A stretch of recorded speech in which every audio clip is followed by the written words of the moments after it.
Welcome back to the Deeper Still podcast. We are excited to be back. And today we have a bit of a special episode because we are not diving into a scripture. In fact, this is pre-recorded ahead of time because we're interviewing our very own Pastor Trish. Welcome onto the pod, Pastor Trish. Thank you. Happy to be here. Very happy to have you. So today we're just going to interview her because she does a lot around here. She wears 15 million hats, if not more than that. And so we're excited. You are our first interviewee where we're going to interview you, and we're excited to be able to do that. So once a month, we are going to be interviewing someone within our church or someone who's come in. Next month, we're excited. We have a very special guest, so that'll be very fun. But you're kicking us off. You're our very first one that we're interviewing is my mom as well. So this is Pastor Trish. Pastor Tim's on here too, but you know, I'm along for the ride. I've got the most important question to start with, and that is, how lucky are you to be married to me? Well, no, I'm very blessed to be married to you. How long have you guys been married? I'm going to let him answer that because he's so much better at that. Really? 34 years and 2 weeks. The 12th. Oh, September wow. 12th. Yeah, September 12th. Wow. We've known each other for 38 years. What'd you say the other number was? 34. Oh, okay. It took you that long to get her? Yep. That was a little difficult. Oh my goodness. Well, I've heard that story a lot of times. It's an awesome story, but we're excited to have you on. So honestly, we just want to talk. So you are not only just a pastor's wife, but you're a pastor, and we're going to talk about that a little bit later. But today I want to allow the people, this podcast is for the people of SGC. It is, you guys are in our hearts when we prepare for this podcast and when we talk about this podcast, but it's also going out to people who may not know you. And frankly, our church is growing, and there's people in our church who may not have gotten a chance to know you on a deeper level. And so that's exactly what this podcast is about, is diving deeper. And so we want to know a little bit about you. So you were raised not in Minnesota. In fact, did you ever think when you were a kid that you'd be not only just living in Minnesota, but pastoring in Minnesota? No, in fact, I said I would never live in Minnesota. But you married a Minnesotan? I did. Yeah, this is awesome. So where are you from? Kind of, can you tell us a little bit about just your journey from being a kid and how you kind of found Jesus and ended up actually serving him in a really big way? I spent the majority, well, I won't say the majority. I grew up in Dover, Delaware. Mm-hmm. I was an Air Force brat. My dad was in the Air Force. Yep. And he retired. He was still in the service for quite a few years in my growing up years. And then he decided to retire. And I was there until 9 months after we were married. Wow. July of 93. I She came to know the left. Lord at a very young age. I can remember back to about 3 years old that worship was very important to me. I remember as a child knowing that was my connect point. When I would begin singing, I would just feel his presence in such a strong way, and was very aware that it wasn't just a church thing, Mm-hmm. that it was something that I could experience wherever I was. And so we worshiped in the car. It's where I learned to harmonize with my parents. Wow. Back when you could, lean up over the front seat. Yeah. And Late 1900s. Oh my goodness. Yeah. I'm going to take my comment from earlier. No, The just late kidding. 1900s. I heard that somebody say that the other day. I and know. was like, mhm. Oh my goodness. Yeah. That was like a little depressing there. Yeah, I know. Sounded like the Ice Age or something. But it was just, I would use anything to make it a microphone, Yeah. a vacuum, Mm-hmm. a jump rope, whatever it was. That's where I got it from. I enjoyed the presence of the Lord from a very young age, and was very aware that I needed him. Yeah. And so that was the beginning of my walk with him. And he has never failed me. Wow. It's awesome. So kind of fast forwarding to college, I've heard this story 1,000 times, and I have the privilege of hearing both sides of the story. Not everybody has heard both sides of the story. But Dad, you preach and use your wife in your sermons a lot. Yes. Yeah. She loves it when I do Little that. too much. So let me do my best here, and I want you guys to jump in when I miss a detail. But I've heard the story of how they met and how they got together 1,000 times, and so I'm going to try to recap it to the best of my ability. Dad, you showed up to Dover, Delaware, hungry for the Lord, and found something else. Okay, well, you found Jesus there as well. I mean, in a mighty way, yada yada yada. But you found your wife. Is it true that when she eventually, is it true that when she walked in, you were like, actually, like, I'm going to marry that girl? Or is that an exaggeration? That is not an exaggeration. No, that's wild. That's so cool. And it was 1988, and so that was the year of the big glasses. So I remember, bigger than the these. glasses were full face kind of glasses back then, but no, there was something about her that I just knew that that's what I wanted, at least. Yeah. And the Lord let me fight for it for quite a while. For 4 years. So he wanted to marry you right away, and you were like, who's this freshman coming into, because you were a sophomore, right? You were a year ahead, right? Yes, I was a year ahead. Yeah. So he made a really great impression the how? first time that we spoke. And how so? Because We she's were a music in the major. student lounge, and it was after Old Testament, which was at 8:00 in the morning. Okay. For what was it, like an hour and a half, 2 hours. Mm-hmm. Oh my goodness, hour and a half to go through the Old Testament. So no, just it's little an Old parts of Testament. it, yeah. No, I know, but it's in the Class. class. So Good Lord. Tuesdays and Thursdays they were longer, and then Monday, Wednesday, Friday they were shorter because you had less days. You had it every day though? No, you had it like Tuesday, Thursday was an hour and a half class. Then Monday, Wednesday, Friday you did a different class. Oh, okay. But this would have been one of those longer classes, an hour and a half. Fun. And not that the Old Testament isn't great. No, it's fantastic. The Bible's but after amazing. you've been up studying and it's 8:00 in the morning, sometimes we would fight for the wall seat so you could kind of lean. Had a great teacher. But it was after one of those classes, and we were all going down to the student lounge and hanging out, and I plopped down on the couch and I was like, oh my word. Why is Old Testament at 8 in the morning? And he was sitting in over one of the armchairs in his suit and had his huge Thompson chain tucked under his arms. And he looked at me and he was like, you do know you're talking about the word of God, right? And I was like, I was like, I don't know who this dude is, but oh my goodness. I'm going to have to remove myself. I made a great first impression. Okay, in your mind, Dad, what were you trying to flirt? That was the first time I had Okay. ever met him. No, he was not. He was being, I no. What you just he was I dead was just- serious. I don't know that I was dead serious, but I was probably sarcastic yeah. in my dry, sarcastic way. Yeah, well, just not. But you can, at the same you don't time, know you can't pick up on. but yeah, Which exactly. sometimes lowers his life expectancy. Oh, that's hilarious. So you pine after her. In fact, you dated other girls. You were going on dates and being like dating other girls, but like they all knew that you were in love with Trish. Yes. To the point where Pastor Trout, Sister Trout, Janet Trout pulled me aside and said, you know, why don't you date Tricia? I said, well, tell her because I'm ready. Oh my So goodness. it was a long journey up and down. And Mom, since he preaches every Sunday, I've heard that story on his side a lot. But since I live with you, I get to hear your side of the story. Can you tell us a little bit of what were the things that were making you not date the little freshman? Well, that first impression was one of them. I liked somebody else at the time. Mm-hmm. I wasn't, I was kind of avoiding the whole Bible school thing of I'm going to Bible school to find a husband.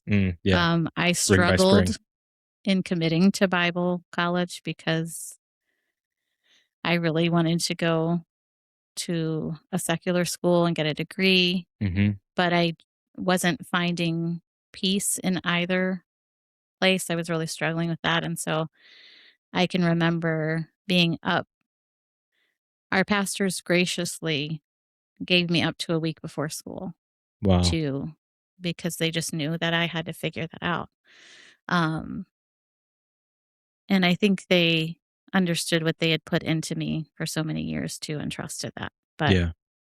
and not that you can't, I'm so glad now that there are schools that Bible colleges where you can do both. You can get a secular degree Mm-hmm.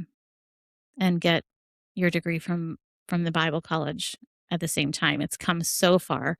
And uh, that just makes me really excited. Yeah. Because we should progress like that. Yes.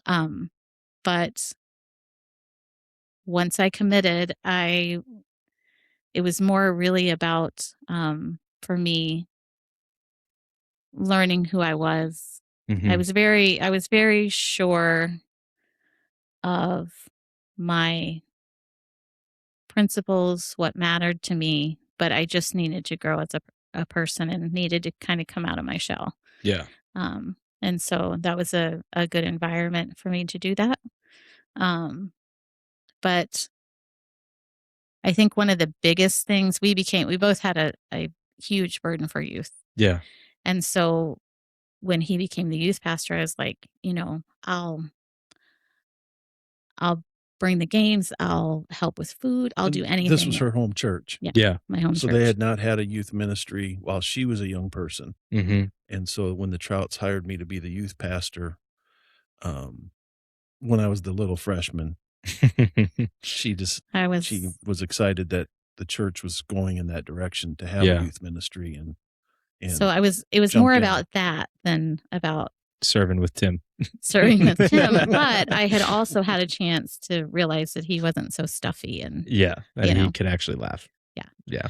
And so we became great friends through all of that. We were very close. I could talk to him about anything. But really what it came down to was I needed to heal from some things, Mm-hmm. but I also could never see myself as a pastor's wife. Yeah. I just did not, in my opinion, and in comparing myself to other pastors' wives, I just felt like I did not fit the mold. I was like, that's not me. I always knew my parents taught me to serve. Right. They always taught me to, I started out cleaning the church with my mom when I was small. Yeah. And then my first, official ministry was in the nursery with the babies during church. Yeah. And I loved that. And my parents taught me always have your eyes open for a way to serve. Yeah.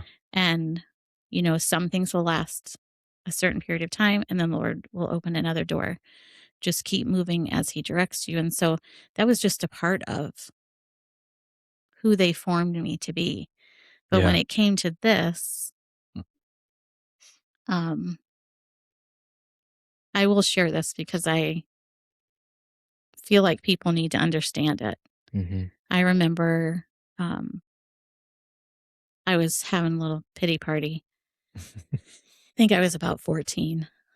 And I was walking around the house just talking and, how teenagers do. And I was like, I don't know what God's going to use me to do. Probably just going to be a toilet bowl cleaner. Mm. And my mom whipped around with that Holy Ghost tone. Yeah. And said, young lady, if God calls you to clean toilets, you better do it with everything you've got inside you. Yeah. And honor him in that service. And I was checked. Yeah. I was like, well, yeah, I know. But I got the message. No matter what we're putting our hands to, we better be doing it unto the Lord and realizing that we are honored to serve in his kingdom, no matter where it is. There's no big and small. It all comes together in service for the kingdom and has an impact. And so when it came to something like being a pastor, I struggled with that. Yeah. I knew where he was going. We were best friends. I knew that he would pastor someday. I knew he would be in ministry. I knew I was called to something, even more than singing and music. I knew I was called to something. I just needed to figure out what that was. Yeah. And I loved people. But coming to the place of, committing to the relationship, knowing where he was going and feeling like I would never fit into that place. It really came down to me talking to the Lord and hearing him impress on me, I never called you to be anyone else. Yeah. I called you to be you. Yeah. And if you follow me, I'll light the path. Yeah. And be faithful, I'll lead you to what I have for you. But, stop the comparison thing. Right. We're not called to be someone else. Yep. If he uniquely designed us and created us and knows our purpose, then he knows the road it takes to get us there. Right. And he has been faithful to equip me and form me, and he continues to do that today. Yeah. And so I just want to encourage anyone out there, male or female, don't compare yourself to what you see other people doing. God's got a specific call for you. If you follow him, he will lead you. And if you're being obedient to him, it'll all unfold. Yeah. And I don't think she realized the impact she was already having on people. Right. Because I was in charge of, as the youth leader, I was in charge of the Friday night service. We had a Friday night youth service, youth/college service. So between me and the staff member that was on the college, we organized the service and picked the speakers, and I would ask her to speak because I knew every time she spoke, she had the congregation kind of eating out of her hand. Yeah. And she didn't preach. She just kind of talked, and but it was so powerful, and she was just deathly afraid of it, to where in her office, she worked in the music department, and she would get literally on the floor begging me to take her off the schedule. He just put me on the schedule on time. I just refused. I fought it, and I won, thank God. But it was powerful. Yeah. And had the whole service, the message that she had was just so in tune, and we had, great time in the presence of God. So I don't think that she recognized. It's a great example of, though, too, when you allow the Lord to put the person in your life that you're going to walk the rest of your life out with. He knows who you need. Yeah. And I needed Tim because he would speak into me and say, you can. Yeah. You can do what seems to be hard. You can do hard things. You can do this. And sometimes I just had to trust, especially in that instance, I had to trust that all I needed to do was share what the Lord put on my heart. But in my head, the comparison thing was there. Well, I can't preach like that person. And the way that person ministers, that's not me. And just kind of being pushed in the same way my vocal coach, she started coaching me when I went to college, but she had been mentoring me my whole life. Right. And pushing me to the next thing that I didn't think I could do. Yes, you can do it. Yes, you can do this. Do it. You're going to do it. And I'm thankful for those people in my life because I still hear their voices. Yeah. When I come to the next thing where I'm like, I just don't feel comfortable in this space, I hear those voices, and he's always right there saying, yes, you can. Yeah. And of course, I've got to feel that from the Lord, but, he gives us human beings in our lives too that'll absolutely back up what he's already and saying. For our church people, we do question your mentor's ability, because when I went there, she made me the worship leader in the church. So he did a good job. But she sang from the piano and just said, you just worship and I'll take care of the song. So your guys' path is a little bit unique in the way that you have found where God has called you to be. And I've spoke about this on other podcasts. I think I've maybe spoke about this on Deeper Still, but I might not have. When I was signed on as youth pastor and my installation service, where you guys got up and installed me as youth pastor, my mom looked at me like only a mom can. And in front of God and everybody in the entire congregation said, if you treat this position like a stepping stone to something else, I will be the first one to take you out of it. So, number one, I just want to say this is not see, people think that It's a whole other podcast that we could do. But sometimes we view meekness, and especially within women, that it needs meekness equals weakness, and that's not true. Meekness is humility, but with strength. And so my own mom was very humble in that moment, but very strong in that moment of, I'll be the one to take you out. Like, and so with that, you guys have always, from the time I was a young kid, told me that of, we've always treated every single spot we've been in like we'd be there for the rest of our lives. So did you guys, I'll ask you this, and we don't need to go into super big detail, but when you guys got married, did you think that you guys were going to leave Dover? We both have different answers. I didn't think so. Okay. But at the time, I was doing what I knew I was called to do. Right. So it kind of came as a surprise to me when the Lord started moving differently. Yeah. In my heart and my spirit. And I think we never really talked about it in specifics. We just knew I'm terrible as a goal guy. If you ask me what my 10-year goal is, I don't operate that way. I've never been able to operate that way. I've always operated, the Lord knows where I'll be in 10 years. I'm just waiting to hear his voice. And I hadn't heard anything from God that I would ever leave. I just knew that I loved the church. I loved the people. I loved being close to her mom and dad. Her mom and dad are just two of the most precious, serving Christians that I've ever met. Yeah. We were near her family. My family was, halfway across the country, but for 4 years, I had already been gone. Yeah, you'd gotten used to it a little bit. Yeah. And loved the young people of the church and the parents. And I just, we had a place. I felt, but the Lord also knew that big changes were taking place there that we may not have been able to adjust or adapt at the time either, and opened up a different door for us to go somewhere else. So I always thought we were going to stay, at least in that area, I guess. And Mom, you always knew you were going to leave, right? Mm-hmm. Wow. There's just something inside me that and I think that was part of that initial hesitancy, like, where are we going to land? Yeah. I think my dad even had and I know my mom did, because when I told her, she was like, I kind of knew that. Yeah. They didn't expect it 9 months later. Yeah. But it's just, I think the Lord has a way of preparing your heart. Absolutely. Because he cares about us, and, he just had, and I was just like, okay, well, Here we this go. is the time, and this is where he's leading. And another thing that my parents had taught me is that you can fight him,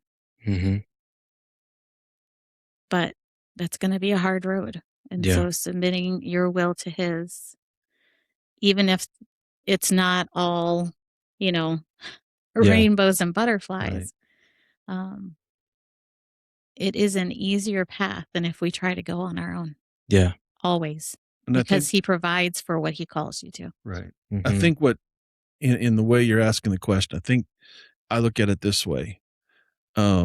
We never actively pursued it to go anywhere. Right.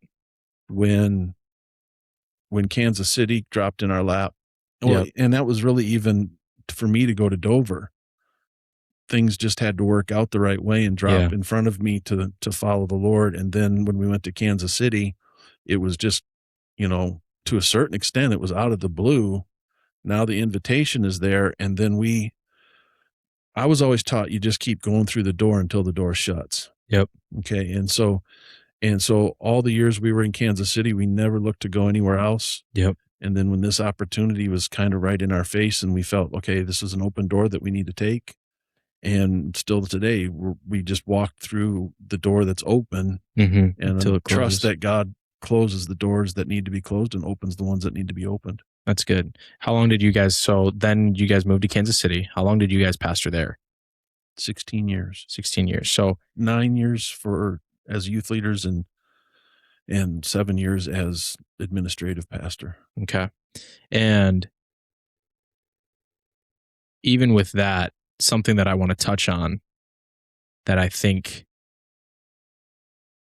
talked about this on Redeemed Decisions a little bit, is I grew up not even realizing that full-time pastors existed. Truthfully, I didn't really know that was a thing. I thought that you had to have a church of 50,000 people, right? And I thought only the mega churches could have full-time staff. And so didn't really know that was a thing, because that's not what I saw. So you worked, Dad, you worked for a mail route. You were a mailman, all while serving at church as on a position. You were pastoring. Same with you, Mom. You were working a whole bunch of different jobs. I remember you working at the dentist office. I remember, all the different, and that's, I was 3. And at some point, your mom and dad, my grandparents on your side, Mom moved to Kansas City, and that was awesome. I remember, like, they were my daycare. They were my preschool. I didn't go to preschool. It was my grandma. So I remember staying at their house every day. It's awesome. But then you guys get the call. So Dad, you both had, I don't know if it was a comfortable position, but you had a full-time paying job at a church doing what you are so called, like, quote unquote, called to do, meaning for 3 years. For 3 years. Yep. So 13 years you were working bivocationally. Yeah. So when I was in Bible college, they paid me to be the youth pastor, and they paid all my schooling and my room and board. And then I had to get a job for any kind of spending money, any kind of live on money, but they took care of my schooling. Yeah. So I worked all through college as well. And even the first year that we were married in Dover, we were classified as full time, but I actually taught high school all day, then did youth work. We did the youth work at night, and she was a secretary to a bunch of different people during the day. Yeah. So even then and then I did 13 years with the United States Postal Service. I was a mail carrier in Lee Summit, Missouri for 13 years. And then 3 years when we built the new building there in Kansas City, I went full time for about 3 years until we left. And then when we came here, the church obviously wasn't large enough to support us full time.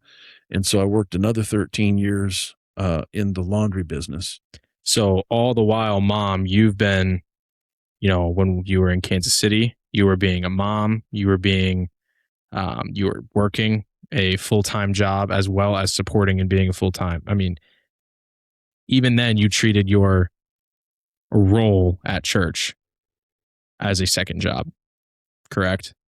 Am I wrong in that? Or was that more so you served with the same heart that you did and were right alongside Dad? I was right alongside him. Yeah. And we've always looked at it as the primary job. This is our calling. This is our passion. Yep. And we work a job to pay bills. Yeah, exactly. And what I have noticed throughout your life, because then you guys, this is what I said on Redeemed Decisions. And my fear is that young ministers or young people who look at a calling, and frankly, I was this way, and you guys spoke into my life almost daily about this, but I would look like, oh, I want to get paid full time for this. I want to get paid full time for this. I want to get paid full time for this. Well, you guys served with faithfulness for years, treating, like you said, Dad, that this was your full-time job and the other thing was paying the bills. And on top of that, you listened to the voice of God, left at a time where you seemingly, in my mind, go, you got it made. You got your full-time position finally where this is what you do and you're in the office all day, whatever. And there were things that, obviously prompted you to leave. You said I was retired is what you said. No, I did that when you went full-time. I made jokes. Oh, he's retired now. But truthfully, it's because then when we moved up into Minnesota, I was 5 and I remember you working nights. I remember us it was in 2008, about, logically and strategically the worst time to move out of state, to sell your house, to do all of that is the worst time. And you guys faced trial after trial after trial, but you stuck to it and continued to pursue what the Lord had called you to do. Like you said, you were just walking into that door and he hadn't closed it yet. So you came to a church, which by all means there are, and we won't go into all the details, but there are countless of things that would seemingly make it like the worst idea to go. The fact that you got voted in, The fact that you got like all these different things are just incredible. And yet we came to a church where, you know, for a long time, we loved the people. But like, I remember our first theme was, we need you to survive. It was we were just trying to resuscitate it. Mhm. That's what you guys were doing. And so you were working nights for your dad, working at Ameripride, you know, and then my dad and then my brother. and then your brother, right? And I remember when we would pray for our meals at night. I remember because you kind of have a scripted prayer, and ours was, "Dear Jesus, thank you for this day. Thank you for our many blessings. Lord, thank you for this food. Thank you for the day job, and thank you for the benefits." I didn't know what benefits meant. I just knew how to pronounce the word. I didn't know what I was praying for and saying thank you to the Lord for. And these were times where, I mean, Mom, you were able to stay at home with us for the first 5 years here in Minnesota, and that was a blessing. And then you then went and got another you got a full-time job. And to say able to, it was a choice. Yes. That's what we were going to do. And we were going to make whatever sacrifices we had to make to do that. Yeah. Because and we just you were lived it. small, and we had just a had DJ 3-month-old baby when we came here. Yeah. So. And so to make those choices and let me just say, before you go further, one of the things that we definitely learned is the Lord put people in our path that blessed us immensely. For instance, we didn't have insurance, and Trish is a type 1 diabetic, and insulin, and out of the blue, she gets a call from a friend she grew up with, and the Lord supplied a whole bunch of insulin that we would have never been able to afford to purchase. That was when we went from that was Delaware to Kansas Yeah, that was City. Delaware to Kansas City. Okay. And then coming here, the Lord provided me with a doctor that helped us out there, and then helped us out with, housing. My parents let us live with them.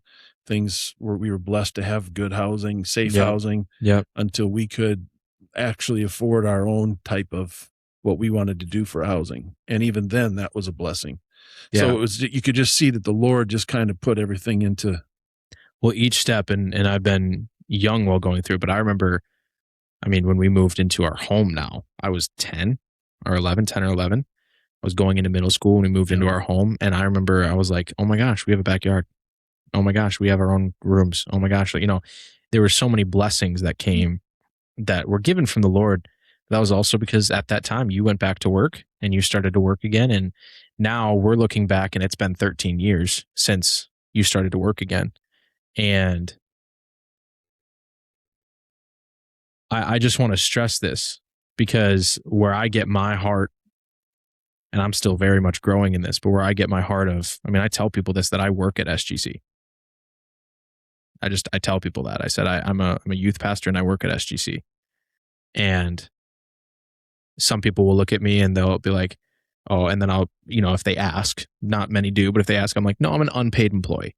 And the reason I do that is for my own heart, because this is my number one calling. Right. And I am so blessed to have, and I've been calling it my entire life, a secular job. And I just got convicted of that about a month ago, because secular literally means without God. Yeah. And I don't have a secular job. My job is with God. Yeah. So, and he totally provided it. Absolutely he did. And I had to, there were things that were struggles, and I very easily could have, within the first 4, 6, 8, 2 years, left 1,000 times, but consistently, again, the Lord just for some reason kept me there. And now I know why. And if you look back on those places, in any situation, hindsight, they say it's 20/20. And so when you look back, you can see how God was forming you in those difficult places. Oh, absolutely. Revealing things. He'll reveal to us things about ourselves in those places all along the way. When people would ask us about the bivocational thing, I'm like, our heart is there. Yeah. I have loved my jobs where I worked, and they've all been blessings from the Lord. Yes. But it came secondary to that fulfillment that comes when you're working in the kingdom of God. Yeah. And I'm sorry, to be a paid minister is a huge blessing. One of the greatest blessings. But any work that you do in the kingdom of God absolutely is a blessing in itself. because you are storing up treasure. Yeah. Well, and what people don't understand, I think sometimes, is the full time in the ministry is a blessing, but the full time is really not about the preacher or the pastor. Yeah. The full time is about the church. It absolutely is. So we had maxed out basically our effectiveness. Yep. Before I went full time. As a church. As a church. Yep. And not just me. I'd done it for 30 years. So yep. I could still do it another, whatever. But the church wouldn't go further than that because it had gotten to a size where you've got to have the staff in place to bring the church to another level. So to me, the full-time ministry isn't about the minister, it's about the ministry. Yeah, absolutely. It's about the church and not about the preacher. And every church grows to a point where, eventually this church is going to be at a point where we need to hire someone else, a second staff member, because you're right, we'd be at the peak or at the cap of our effectiveness as a church. And that's where I think a lot of young ministers get it wrong. I would say probably some older ministers, I believe, get it wrong as well, is that the full-time ministry isn't about the minister. It's not about me. It's about what's the best thing for the church. Right. And we have a board that has seen that here at the church, and our church people have seen that and have supported, the move to full-time. Yeah. And, so I look at it maybe a little bit differently than some because I worked for so long, because my dad was never full-time. Now he grew into a position at his outside job that the Lord blessed him with, where he could kind of make his own schedule and come and go. So that made it a lot easier. For sure. But that's what I grew up around. That's what I saw. And so to me, the full-time thing is a church issue, not a preacher issue. Yep. When the church needs it, then the preacher has to be there to be supported by the church. But until the church needs it, to me, if you're paying somebody full-time just to be full-time, you're missing out on what the church actually really needs. Absolutely. So we've kind of gone, and I hope that the listeners can see the sacrifice that has been made to follow the Lord. And in the grand scheme of things, when we look at the world, these sacrifices are actually small compared to some of the sacrifices that people have to make. People are sacrificing their life on a daily basis to serve the Lord. But you guys have made sacrifices, and Mom, you have made, I don't want to say more, because you guys both as one have equally sacrificed for us and for this church and for this family. But something that I've just seen a lot is God call you, like you guys were saying earlier, God was calling you to things that you didn't think, and you continue to have to do hard things. Well, I remember being a teenager and God calling you to do things that were really hard, and continually calling all of you to do things that are just really, really hard. And so something that I feel has changed in our church in probably the last 10 years is, and maybe even less than that, but something that I correct people on lovingly and graciously, because no one means anything ill by it. But I do correct people on this, is they'll go, that's Pastor Tim and his wife, Tricia, or that's the pastor's wife, Tricia. And they don't mean any ill intent by it at all. But I do correct them every now and be like, hey, actually, it's Pastor Tim and Pastor Tricia, because Pastor Tricia, and I only do it with people that I know, will take it the right way. But I never, when I introduce people to you, I'm never like Pastor Tim and his wife, Trish, or that's my dad, Pastor Tim, and my mom, Trish. That's not, it is Pastor Tim and Pastor Trish, because you have poured into this church and ministered in this church in a pastor capacity. You are a pastor. And so. Well, and if nothing else, I agree 100% with that. But if nothing else, she's pastored the pastor. Yeah. Because she's who the pastor listens to. Yeah. And I mean, it's a team, absolutely. But there's something that happens, the concept of a pastor's wife makes it sound like it's kind of added on. Yeah. And to me, it's the spine of I couldn't do what I do in any capacity if it wasn't for her. For sure. And I've been able to, I saw that when I was a kid, but now that I've grown into ministry, and I mean, we've talked about that. I ran from it and all the things, but like now that I've grown on and I'm able to be in the conversations and sit at a table with us three and seeing that, I do see that. I mean, we've had hard conversations. Let me clarify that a little bit, because we've made pastor a position, right? But pastor is just a gifting. Absolutely.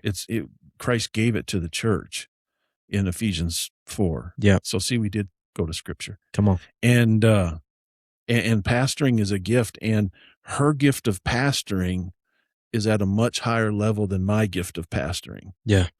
My gift of teaching and my gift of apostleship would be maybe higher than hers, but her pastoring, the shepherding that she's able to give, she's the one that is shepherding me, right, as much as I'm shepherding the church, and she shepherds the church as well. So when we put the titles or the positions in place, it kind of mixes up the thought process. I don't look at pastor or pastoring as an office or a position.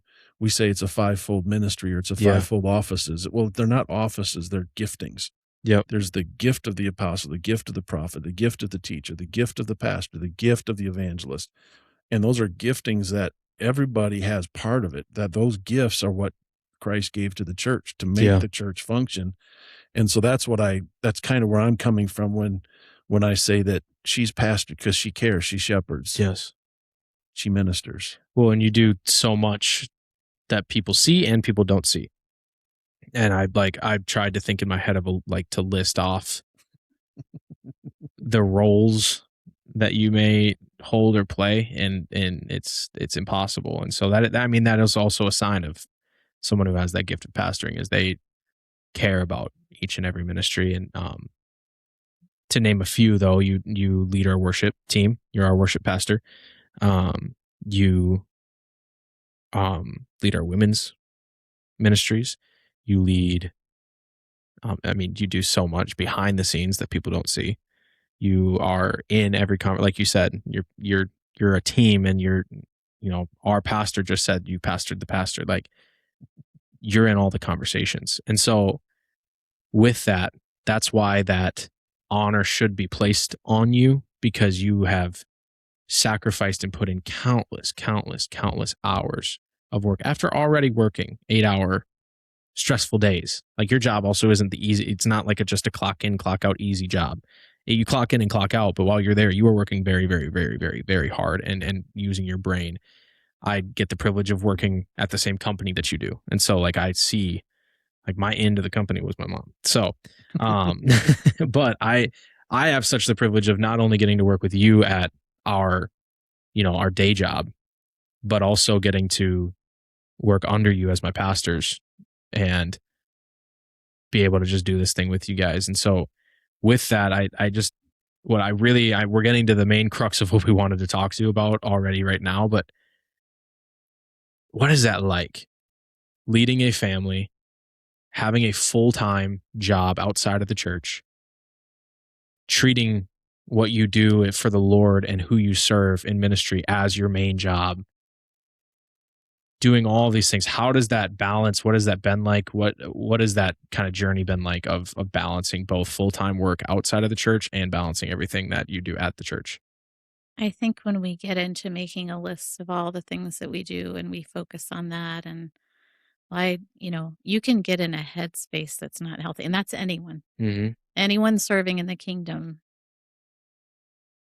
can lose sight of who they are serving.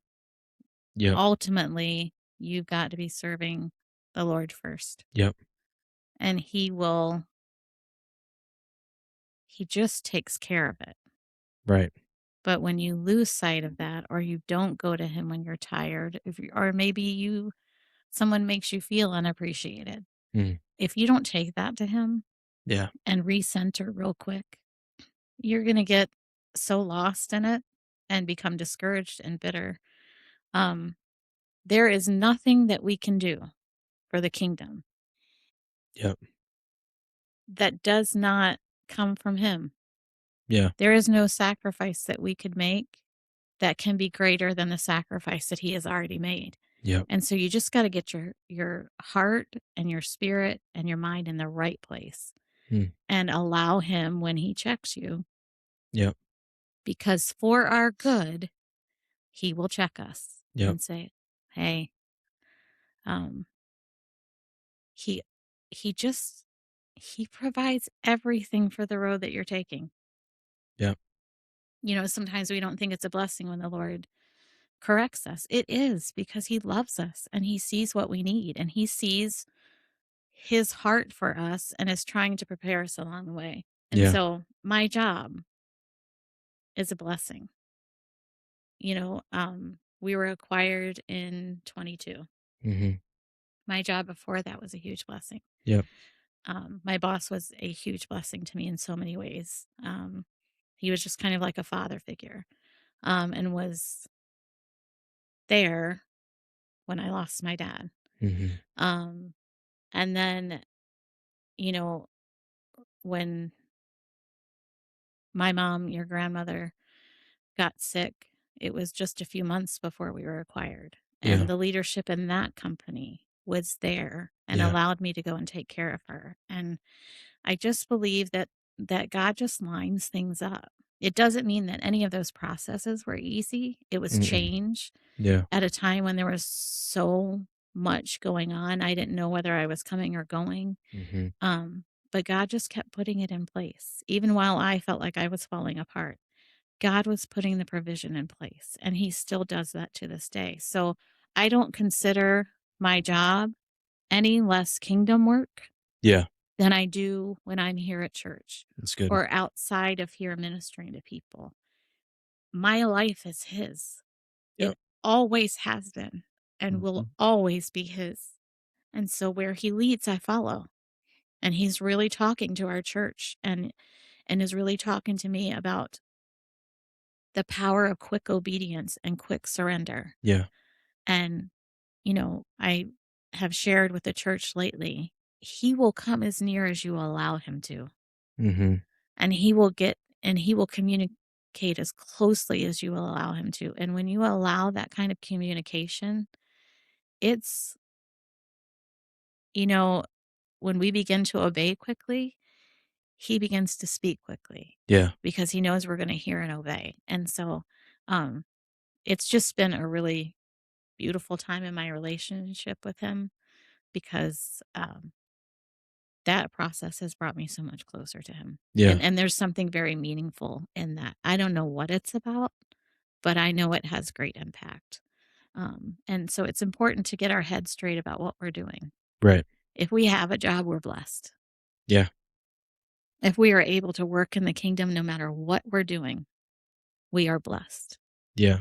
And so half the time it's just wrapping our head around the truth of the matter and getting our priorities and our mindset straight. If you're going to your job and you're like, well, I'm here now, I don't need to be who I am everywhere else. Yeah. You're missing it. You're missing the point. You're missing every opportunity that he gives you to be. Are we going to get frustrated with each other? Yeah. But we need to come back to, this is where God has me with this group of people. And we have a great team where we are. And I've had people minister to me there that don't go to my church. Don't, we got to get that out of our heads too, because God will use anyone who will just allow themselves to be a blessing to someone else. And so it's true. That's awesome. So how we all work together as family too. And so, there's 4 of us. It's you guys and me and DJ, my little brother. And DJ is no less active in ministry. Little who's an inch taller than me and jacked. But still my baby. Still your baby. He just got a haircut and bro, homie looks like he's 27. But he's no less active in ministry than we are. He runs our tech booth. He runs in fact the cameras that are running, or the camera that's running right currently on our Sunday sermons, and the whole new camera system that we're getting he's going to be in charge of that and running that. And he's a student leader in our youth ministry, and he's about to graduate in a year, which is kind of crazy. But I imagine his role here at SGC is just going to expand and grow if that's what the Lord's will is. And um, what has it been like for you, Mom, to not only minister in a job outside of the church, then to serve in church, and then to also raise a family and a household and be, frankly, we're very blessed to have one of the greatest moms ever, in my opinion, the greatest mom ever. But we are so blessed to have that. So then you also have raised two sons who are active in their faith, love the Lord very, very much, and have the same heart and care for the church that we're a part of. What is that like? What's the balance like of knowing that, okay, we serve in ministry together, but we're also family, but we also, what is that balance like? I'm going to quote my sister-in-law. Wow. It's not a thing of balance. It's a thing of counterbalance. Mm. You're constantly adjusting. Mm. And again, if you're keeping him at the center and you're going to him, he just has a way when he's the center and you've got that straight. And I've just asked the Lord so many times, Lord, just please order all the things. Yeah. Like, show me how I know all that I need to accomplish, but line it up for me, Lord. I've done that at work. Mm-hmm. Line it up for me, Jesus, because my brain right now is so overwhelmed. My spirit is so overwhelmed. I can't put it together. And usually I'm a pretty good planner. But there have been times where I just can't see how to do it. And I promise you, within a short amount of time, I just feel like it's like this, okay, here we go. And I could never come up with it on my own. Yeah.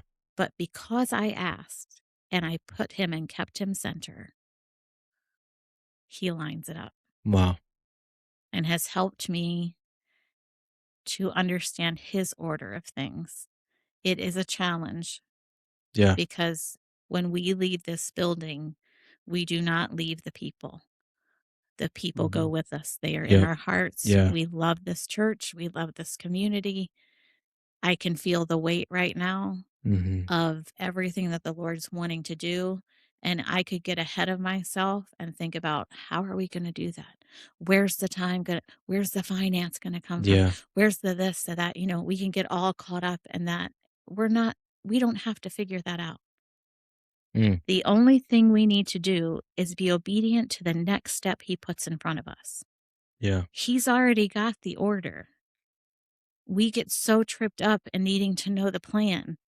And all he's asked us to do is the next thing I ask you to do, quick obedience. Just let me lead and guide. And so when I've done that, even in, it is a lot of, I think it's harder on you guys because we're your pastors. Mm-hmm. I understand the difficulty sometimes. He is my husband, but he is my pastor. Right. And so if I am recording. annoyed with him, I Mhm. have to get it straight. You're never annoyed with me. If I'm angry with him, I have to get it straight Yeah. because he's my pastor also. Right. In our home, you guys see mom, Mm-hmm. and mom is not perfect. And so, but at the same time, we are your pastors. And I'm Yeah. like, Lord, cover all those places. Mm-hmm. And for me to be quick to say, I am sorry. Yeah. I should not have said that. I should have not used that tone with you. I was tired. That's not an excuse. I should have done better. Please forgive me. That pastors,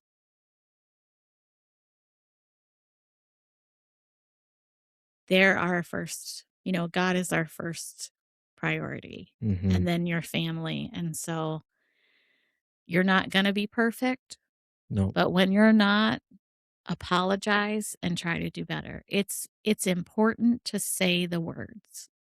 Don't just try to make up for it.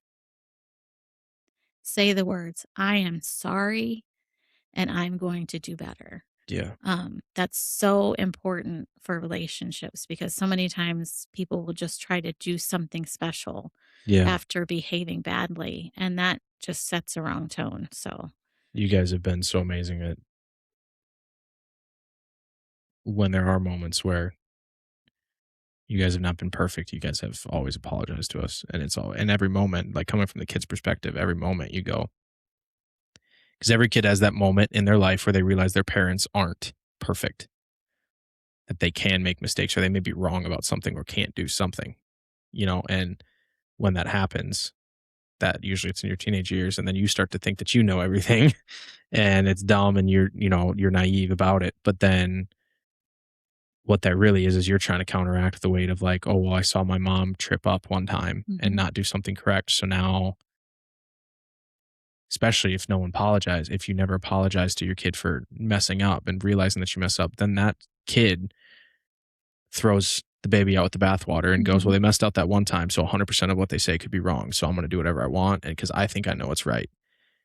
Whereas if you had just apologized for it and said, hey, I messed up on that, then they go, oh, well, they can make mistakes and they can be wise and right all at the same time. Children need to see you be humble and say, I messed up. Yeah. I'm sorry. That is not who I'm supposed to be.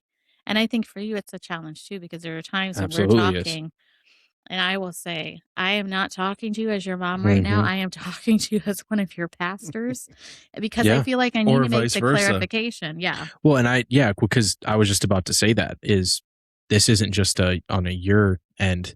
I'm in the years of learning this right now, and it's been a long journey of it. And I do feel that I am much better than I was, but I am still learning in a very, very, this is a weekly, but this is a weekly conversation between the three of us. Probably just to be very transparent and give you an inside look to our home. Like this is a probably once a week conversation of, there's also the balance of, hey, we don't need to be meeting about that right now, right? We're excited and we love the church so much and it's our biggest priority, but it's Thursday night. We've gotten done with we don't need to be talking about and next. This is home. This is our place. And that's difficult to do because it's very hard to balance. The one thing about pastoral ministry is that you don't clock out. You don't ever clock out. Yeah. That's part we of that go on balance. vacation, and even on vacation, there's times where we end up talking about. It's kind of funny. We come up with more ideas on vacation because the rest of us is relaxed and we get super inspired. Well, and we're like, oh, for me, it opens up a week where I don't have any other priorities that I can. Right. So I always tell my friend, like, they'll go, are you excited for vacation? I'll be like, yeah, I'm going to get so much work done. I'm going to get so much stuff done. But no, it's and that's why, but also, I've learned how to, and I haven't learned yet. Because there are moments, and we just had one a couple days ago or a few days ago where it was like we were talking, all of us were tired. I had a certain idea of what my night was going to be, and I wanted it to be that because I am busy right now and I'm spread thin. And so I was like, oh, free night. Well, I walked upstairs and we were talking about church. Well, I got involved in the conversation. I'm like, oh, this is awesome. Let's go. Well, I got involved. I should have, but then I was like, I only want to be involved to this moment. Then I want to get out of here. Like I still have things I want to do for the night. We're like that at the end of the day. We're not at the capacity that we need to be to have those conversations. We think we are. We have no energy. But we're tired. Yes. And it's the end of the day. So it's easy to be snippy and snap at each other. And there was, there was a moment this week where you just looked at me like, hey, you wouldn't talk to any other pastor like that. And I was like, you're totally right. I would not. And that was mom and pastor. That was mom and pastor. But like I always look at it as so the four of us three and DJ, the four of us we're not any more comfortable with anyone. Like we're the most comfortable with the four of us. We've spent us kids, we've spent our entire lives with you, and we've been a part of your life for at least 23 years, right? So we are the most comfortable around us. So no, I wouldn't like, we used to say this when we were kids. Would you talk to your teacher like that? No, because I'm scared of my teacher. I'm comfortable around you. Not a good way to look at it at all, but you're a kid. And so you do have to remember and so there are moments. Your home needs to be the place. Some people say the soft place to fall. Absolutely. And my mom would always tell me, honey, you cannot judge the way your kids are becoming the person that they're supposed to be or anything like that by the way they act when they come home at the end of the day or come home from school. Yeah. Because they've been out in it. They've been, using all their manners and been And they're just done. exposed and had to deal with all kinds of things. So if they come home, just like when you come home from work, you might snap once in a while. Yeah. Say you're sorry and move past it, but your kids experience that weight of the world too. Yeah. And so don't think, oh my word, they're just, at home is where, there still needs to be that balance of respect, but that's where, you just have to be aware of your family dynamic. And some of the silly things that we do are just like DJ and I we'll just not have manners at home or something, we'll belch or do something, just something dumb. And there's been certain things where you'll always go on. You said this since I was like 13. Please never do that with your future wife. Yeah. Never do that in front of her. Because she's going to think I did a bad job. And all the things. But it's like, it is. You go, or you'd always say if like, we're at the dinner table and we talk about something that isn't maybe at like dinner appropriate. You'd be like, you do not do that. Please don't tell me you do that. You're out. It's a mom thing. And I'm like, I did. No, we I didn't did do teach that with them our not friends to at do that, right? Applebee's. We didn't do that. We're doing it here because we know you guys won't judge us. And so, but like there's that level of balance that I don't think a lot of people see. Because I do want to commend you both. I'm so young and just entering into like the sacrifice of time just that it takes to do these things, because man, I had it so, the past few years I've had it so easy. Like I was clock in, clock out, and I've been busy, but now I've taken on things that I've like, it's been stressful and hard, but I've taken these things on because every single thing that I prayed about, I felt that I needed to do it now. And so I'm just stepping into a fraction of the sacrifice that you guys have made for 30 years. And so with that, I think it's hard, there's a couple things that are hard. Like you said, Pastor Tim, it's you don't clock in or out. You'll be in your bed at 9:30 thinking about the people of your church and the need that arose at 9:00, and you got a text and you got this, and there's the balancing of that. And we haven't even been perfect as that as a family. Like we just shared, like we shouldn't be meeting about those things at 9 p.m. on our couch. Sometimes it's the convenient thing to do, but one of the ways it pops up and you think about it, and so you bring it up, and it's just not the time to do it. No, and so one of the things, right after this recording, we're sitting down for a few minutes, and that's our meeting. And so you kind of do have to take the hats and put them on and off of like, okay, we're in pastor mode now, and now we're in. But the other part that is hard about it that I don't think people see sometimes, and I've truly had some envy some days when I look at coworkers' lives. Coworkers, they have their own things that take up their time, but to hear some people go, oh, I got no plans tonight.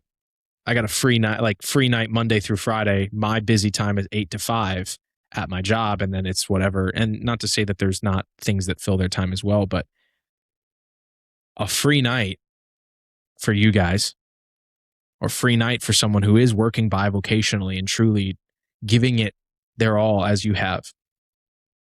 Free time is not, it's scarce, if free time, and in that free time you have to balance of, well, that free time is now full of thoughts about, and I think that's for us, I think that's more of it. So it's not always something on the schedule. Although we have weeks that become that, right?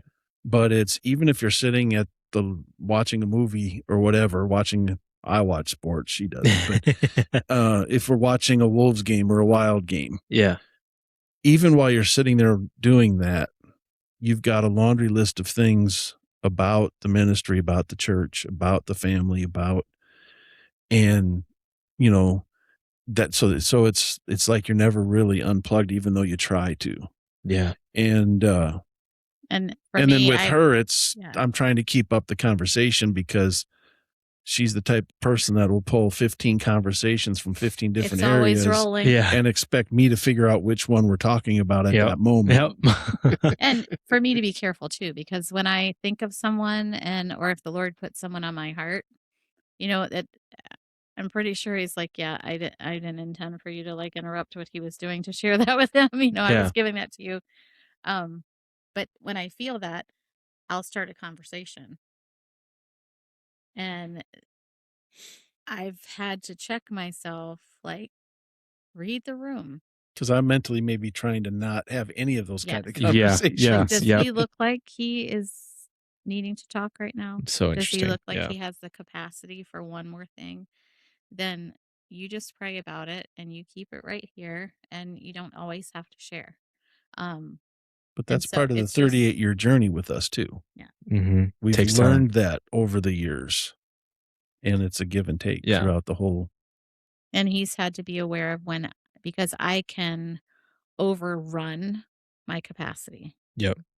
to where I'm leaving myself at a deficit that's not healthy. Mm-hmm. And he kind of he knows when I say, Mm-hmm. it's just, I'm not even saying any words. I'm just like, okay, let's see what we can rearrange. Let's see what we can do. But the Lord never intended for us to run ourselves dry. No, he gave us a Sabbath for a He reason. intends for us to rest. Mhm. The rest that you make room for is just as anointed as Mhm. everything else you do. Mhm. Taking care of your family, um, and making sure, something that we always did with you guys. There would be seasons, and I've shared this um, in several places, situations in our church. There would be seasons where, yeah, we saw a week coming or 10 days that we're going to be at the church a lot. We would talk to you guys. We're going to be at the church a lot. We tried to make that as, hey, we get to go do this. Yeah. So that you guys would have that same, hey, I get to be a part of this. But we would always try to plan something when that was done. Yeah. And sometimes it was a surprise. And sometimes we would say, now, when we are done serving, we're going to go as a family and we're going to go do this or have Mhm. ice cream or something, so that you guys understood that both worlds were seen. It's all Redbox one, movies. but it's Yeah. And just both, make sure to laugh. Yeah. Yeah. We figure out ways to make each other laugh. Yeah. Yeah. And that's the way. If you can laugh and have joy, that's half the battle. Absolutely. That's awesome. Well, we're approaching the end of our time today, but we're I mean, this was incredible. I've got 3 questions for you. We kind of talked about this a little bit off the podcast, but got 3 questions for you. And so each interview, I want to have, 3 or 4 questions that are unique to the person. So I've got 3. Number 1 is, what is God leading you in or to right now?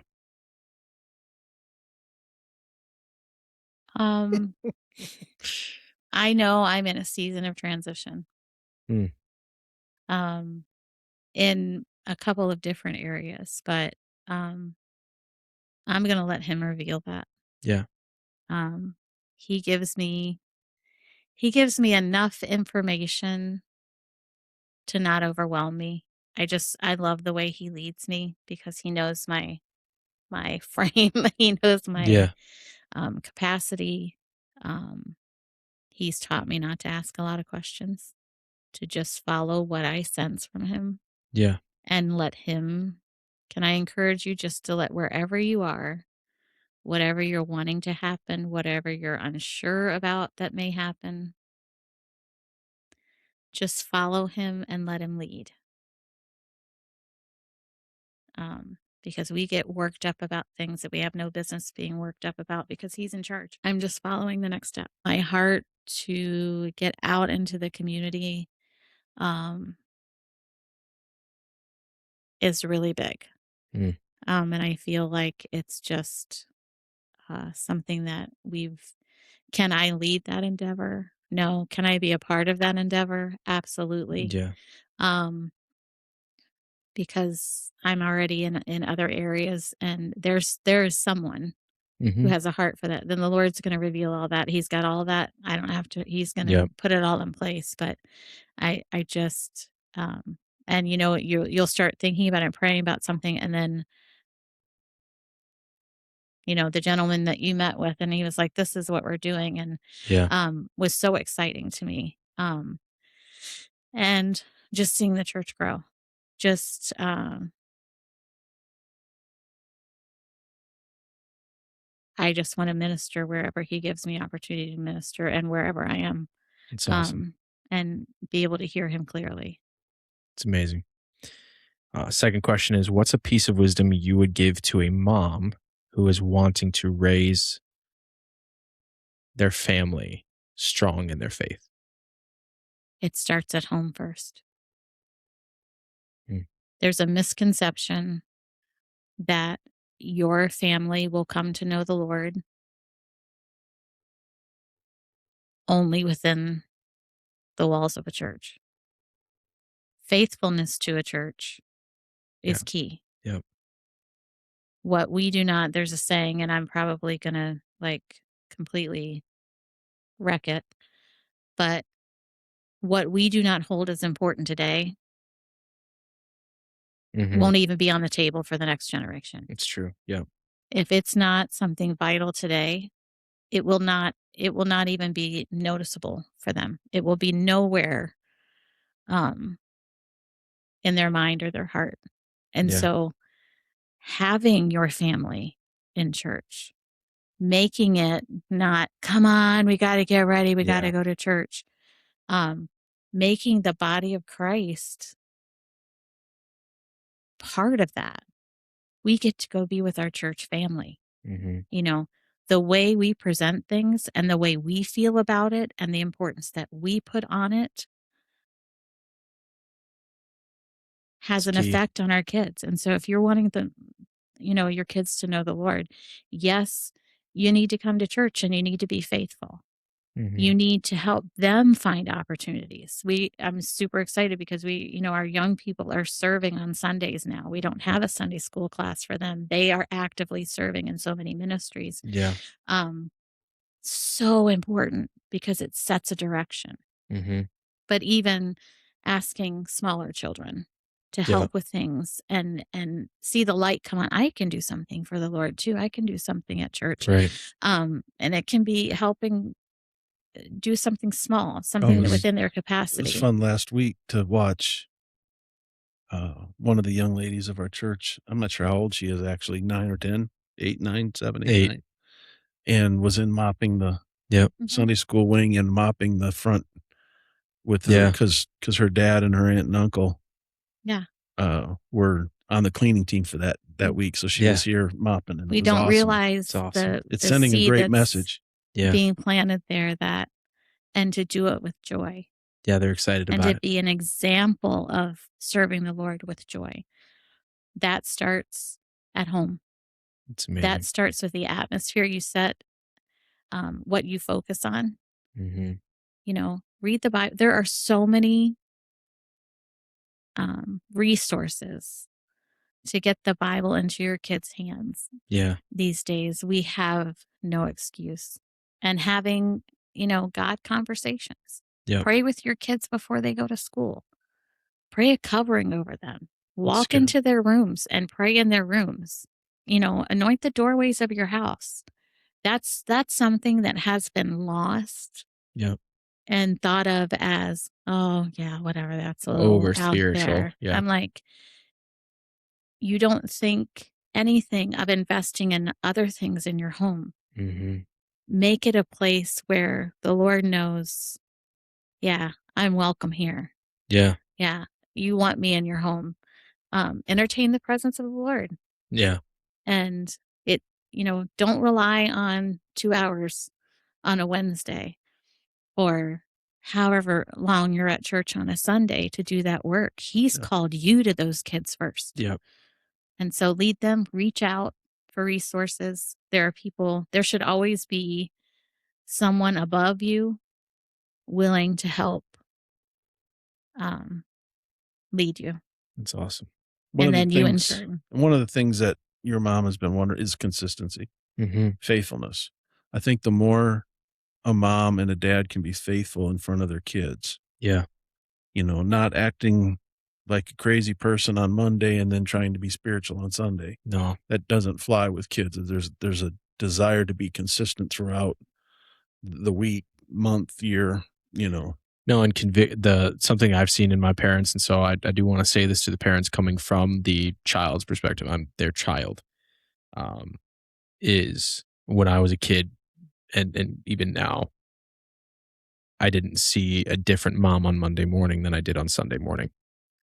And so I didn't see a different dad on Wednesday at noon than I did on Sunday preaching from the pulpit. Like, there's different characteristics of when you're in front of people. Like, Dad, you could talk about the Bible for 3 hours, but then at home you're a little bit quieter. Like there's those things, but your conviction, your behavior, what you believed in, how you treated the Lord, how you treated us was no different on a Sunday morning than it was a Wednesday afternoon or a Wednesday evening.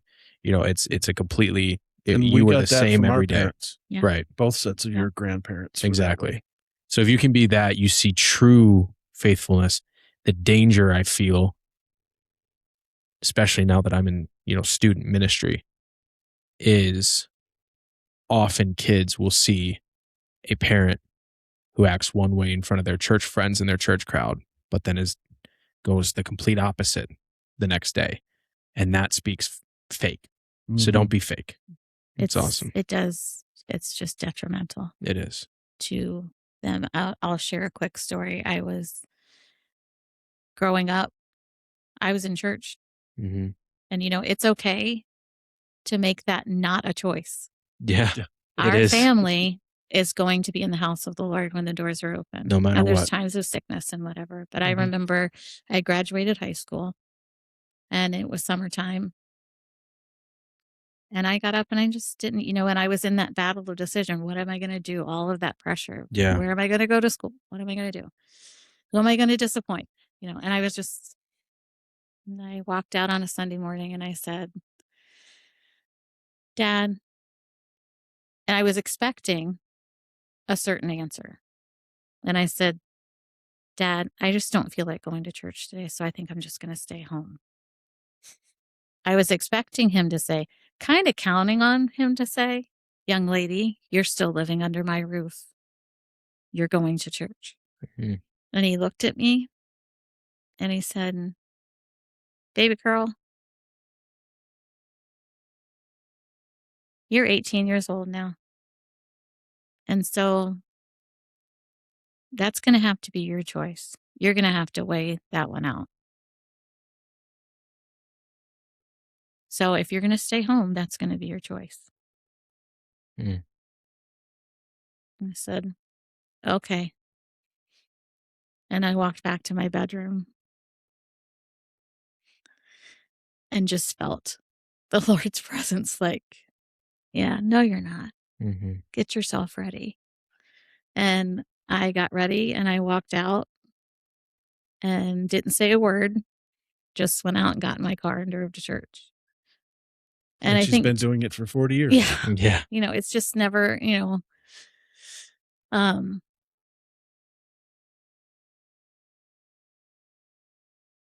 if you're putting it in there, if you're investing it, there will be a point where you're going to have to trust God and trust your investment.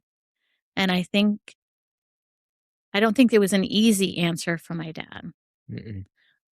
But I think he had come to a point of knowing I have done all I can do. Yeah. I have modeled. Was my dad a perfect man? No, no one is. No. But he loved the Lord with all his heart. Much. And he served people. He just delighted in doing something for someone. And he had a gift of giving, sacrificial giving. And I watched his faithfulness. Yeah. I had in my mother a great example of faithfulness. And she was not afraid to pray over our home. And those things, I think every parent, you will have to come to the point where when your child is in that place of decision, keep praying. Yep. But if you have invested what you needed to, just trust God with it. Yeah. And just I am still benefiting from the prayers that my parents prayed over me my entire life. Yeah. And that's been passed down to the next generation. Can really probably only count it on two hands, but there's been a few Sundays where I've woken up and I've gotten ready for church and whatnot. And I don't know if I've ever asked to not go to church because I knew what the answer was going to be, but, and I was like, I ain't wasting my time. I'm just going to get up and go. But there were many years where I didn't want to go to church in the morning, but I just went because I knew my parents were going to make me anyway. And praise the Lord, I did, because it kept me through those times. And then secondly, there were mornings where I'd walk up and, like I said, it's probably less than 10 times, but my mom herself would be like, I don't really feel like going to church today. She'd be like, I'm actually kind of dreading it. I don't really want to go today. I would much rather sit on my couch. And then it was just left at that, and you got in the car and you went. And it was like, because it's okay for your kids to see a Mhm. moment of weakness, absolutely. as long as you're ready to back it up with the right action. Yeah. And just on a side note, she didn't do that just because she was a pastor. No. She would have done that had she not had the role of pastor. That Because at was, some point you realize the benefit of it. yeah. Yeah. It's amazing. All right, my last question, and then Pastor Tim, you can pray us out. But what is one vision or desire that you have for SGC? Currently, to grow. I want to see us grow. I want to see us reach our community. I want to see people. We have gifts and callings in this church right now. Mm-hmm. And I'm just praying over those that the Lord will just flow over that. And if someone's in a place of feeling insecure about it, like I did, Mm-hmm. that He will help them understand that He does the calling, He does the equipping, He does the providing. We have the simple task of being obedient. Yeah, that's good. And also, if people are just being distracted by other things, that He will give them the revelation of fulfillment that comes, the kind of fulfillment that only comes from serving Him. It's amazing. And so I'm just excited about our future. We're in that in-between time right now. Yep. And I can take joy in the in-between because I know just on the other side, He's got great things. But I'm excited to see the next generation. Just this generation of young people are going to reach people if they so choose Mm-hmm. to be obedient to it. They will reach farther and will reach more and have a greater impact than It's anything awesome. we've seen yet. It's amazing. Well, thank you, Pastor Tricia, for being on the podcast, being our first interview. You made us It look was fun. good. Yeah. It was fun. Is it really? You think you had Yeah. fun? Yeah. Good. That's awesome. Didn't Well, think so at first, but yeah. well, thank you for That's taking awesome. time and being on. As we've Absolutely. It's my talked about, pleasure. there's a lot that is going on, but you took the time to sit down and talk I will with say us. So one more thing. Always lead with humility. it's good. Stay humble. It takes care of a whole lot. Sure does. That's awesome. Pastor Tim, will you pray us out? Jesus, we love you. We praise you. We thank you for this day. We thank you for this time together. Lord, I'm so thankful for my wife, Pastor Trish, and Spirit of Grace Church. I'm thankful that you allowed us to hear a little bit from her heart today and where you've brought her from to where she is now. Lord, I'm so grateful both as a husband, but also as the pastor of a church to have somebody as a member and a leader to rely on and to lean on and to walk together in. Lord, we pray that you would just go before everybody that watches this. Yes. Lord, allow your presence to be felt in our lives and bring us back together should you tarry next week. In Jesus' name we pray. Amen. Amen. Amen.